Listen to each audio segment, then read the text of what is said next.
Hey, hey, good morning, sports fans. I tell you what, it's another day, it's another dollar, and, jeez, I tell you what, hey, let's consider this one, right? Let's consider the occupiers of the earth. Let's consider this, right? Yeah, and you can't go against it, right? Because other than that, you just lose your Java, man. And it's going to take another million years. Like, we still would not be where we are today. This is a fact, right? So I'm sitting here talking to you. There's all this technology, there's all this garbage out there, and this is how it is. I got this lovely little thing if I want to mind my own business and possibly do music, and I got the flat top, Angry Bird head, and this is how it is. But I do consider the Anunnaki came to this planet to get our gold. Gold is valuable everywhere, and it is difficult to make out of, say, lead or something. So you just mine it wherever you can find it. And you can't just go to a massive star and get it, because you just can't go there. You got to go to some nice little planet where you can land on and mine it. And that's how it is. And this is how you make a lot of money in the multiverse thing, whatever it is. It's kind of like Star Wars, you know what I mean? So we're kind of like so far out in the back of the way, no one knows we're here kind of thing. And maybe the Anunnaki is their secret little, like you get on when you go fishing or crabbing, like you see on that show, the Deadliest Catch or whatever, you mark it on your GPS and that's your little place. Or maybe they marked it on their stellar GPS and at where their little place. But anyway, consider this, right? The occupier. Why, if every other creature on this planet that is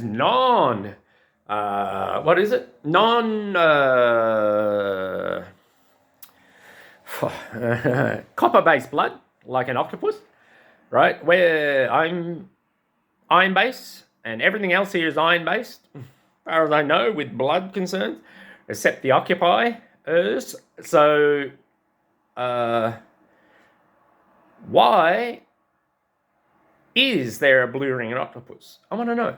Why is the blue-ringed octopus, that is the only one that is deadly to man, all the others, they can bite things and kill them with deadly venom. But for us, it doesn't. We don't even know they can do it. You can pick them things up in your hand. They can bite you, and I've been bitten by them.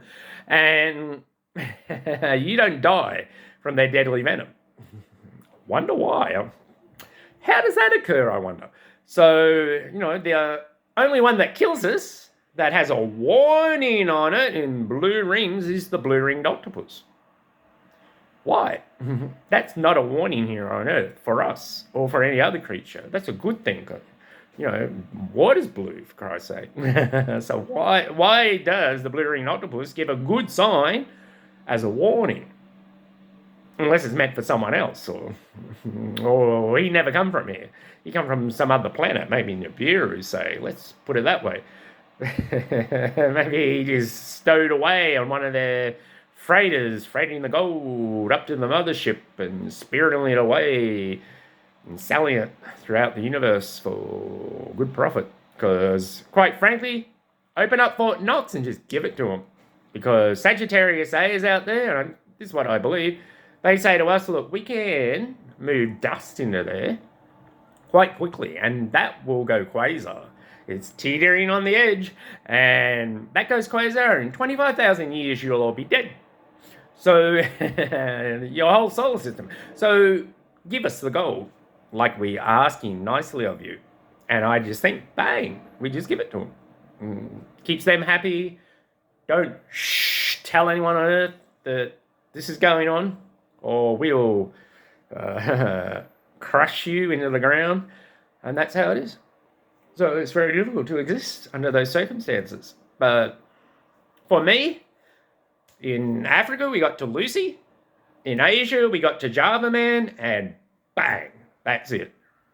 From then on, our evolution was not evolution. It was done by design. And we had these brains that needed high density capabilities in order to communicate with the Anunnaki and each other and do what we do. And this is what we have. So they had to get that from somewhere. They couldn't bring it to us from themselves because they are copper-based blood and we are iron-based blood here on Earth. So it's impossible. It's like trying to paint a beautiful oil painting, say like Starry, Starry Night, with the colors that, say the grey is in oil and the blue is in water-based, EO-based, right? You just can't do it. You can't paint Starry, Starry Night like that because the two don't mix. So what you have to do is convert your grey oil colour into a red water colour. And I believe the man in the field could do that with the machinery they had, the technology, and they knew how to operate the technology, but they didn't fully understand what the machine was doing. So they just picked a creature from anywhere and put it to the machine, put the DNA to the machine, and just the machine then, when the machine breaks down, we break down, right? And they put it in the machine, and the machine said, yep, we're good to go with this embryo. Do you wish to proceed? And they just pushed the button. And whatever worked, because they didn't know too much about the actual process of the DNA and all this. They were just workers themselves. They're quite knowledgeable, but they're on the field and they just have to make these workers, which is us, right? So for me, I'm some kind of eagle, lion, cave lion. They threw a bit of everything in there. But predominantly, us white people have a lot of predatorial, because in this area, that's what was available. And very few bovine or grazing creatures, which have choices. A grazing creature has a choice to flight or fight. Where kind of like a predator creature, there is not that choice. It's just fight, fight, fight. You know what I mean? So it's kind of not really a good thing. It's better if you have fight or flight, where you can take a choice. Look, I'm not going to attack you if you don't attack me. Is that good? Not. I'm going to attack you because you could attack me, and that's bad. But that's the way it is, and yeah, it's a sorry situation for us because we didn't exist before they came here, and that's the truth. People have to get that in their minds. We did not exist. There is a missing link, and the missing link is the Anunnaki DNA machine that encoded us and put us in an embryonic egg and set forth the human race.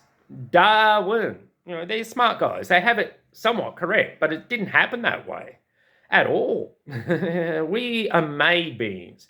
We are not evolved. We evolved up to Java Man in the east, Lucy in the west.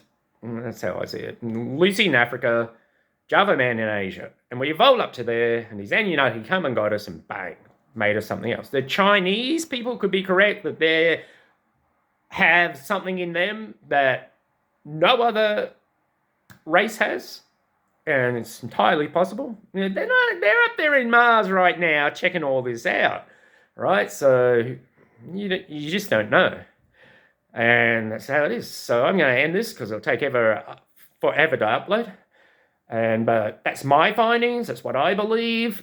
I have read hardly anything of Zacharias Christian. I've not read them. I've read hardly nothing of Jordan Peterson. I've read the only book I read for definite is Eric von Daniken, right? His first book, and his other books I've not read, though I can read them. I want to get this for myself, and what I find is that I'm very close to what these people are saying, or that other man. Those other two, Randall Carlson and I've not read their books and things either.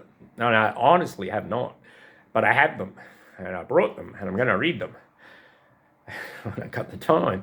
Though what I'm saying is I have come to the same conclusion they have, because there is no other conclusion. If you want the world to fit the puzzle and you can turn them pieces and complete the puzzle, that is what it is, and it is nothing else other than that. We are made in a DNA machine combined with the animals in the area locally where they wanted to mine the gold, and that is all it is. And here we are. And that's what it is, and that's all it is. And if there's differences like Neanderthal man, that's just a different, like they say, there's a first go at this DNA and a second and a third. That's how it is. Because they don't really know what they're doing. If they knew what they were doing, they'd probably knock it all from the first go. But I don't feel, I feel that they were very wise, but they are operating machinery that if they had to build it or describe how it worked and that, they probably couldn't tell you. Right? And if they had to fix it, they probably couldn't. But they can operate it, the DNA splicing machine, and this is what they've done. Just like in The Fly. That's I mean, you see these famous movie people, and even before, Jules Verne, and the list goes on. They are like getting little premonitions of this, because I feel these Anunnaki don't just stand there in a room and talk to each other and not even hear each other. And just now, right, they're getting the capability to do that with us, read our brain waves and things, turn a light on and off when you just think you want it on and off. So it is there.